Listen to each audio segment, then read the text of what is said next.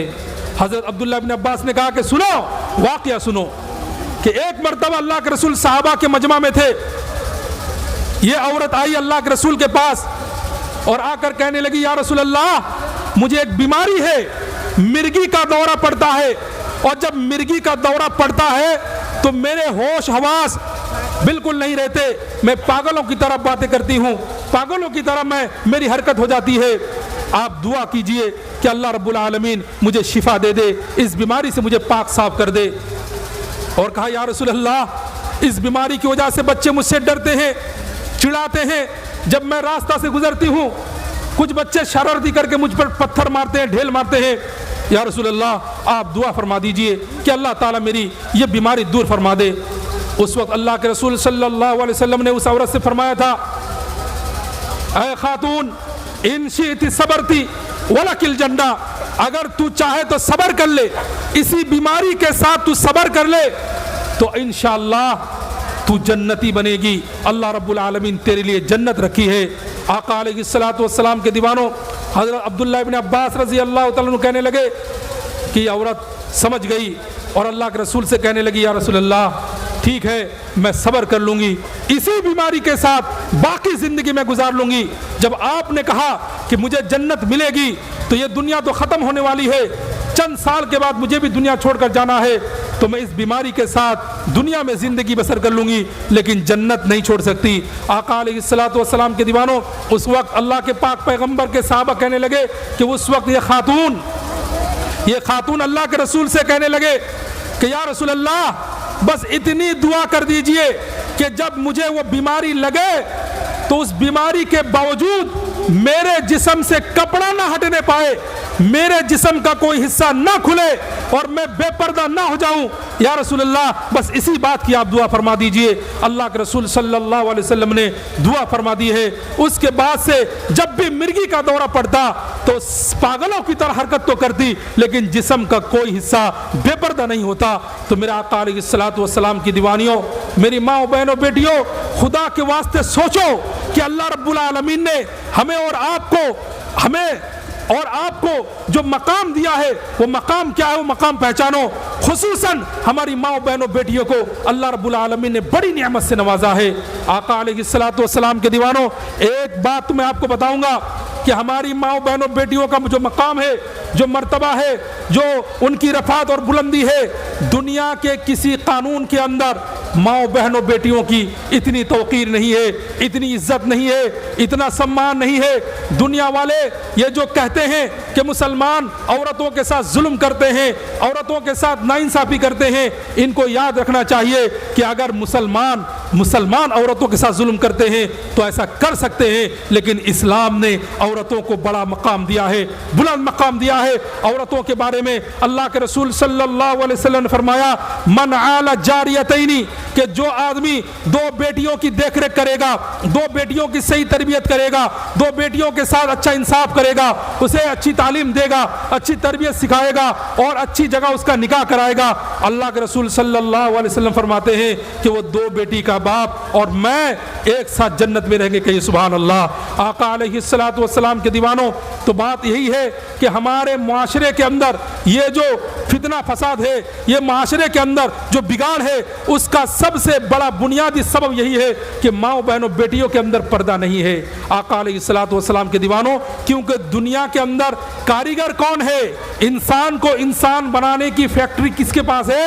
ماں بہنوں بیٹیوں کے پاس۔ اسی لیے حضرت مولانا ذوالفقار نقشبندی دامت برکاتہم العالیہ کہا کرتے تھے کہ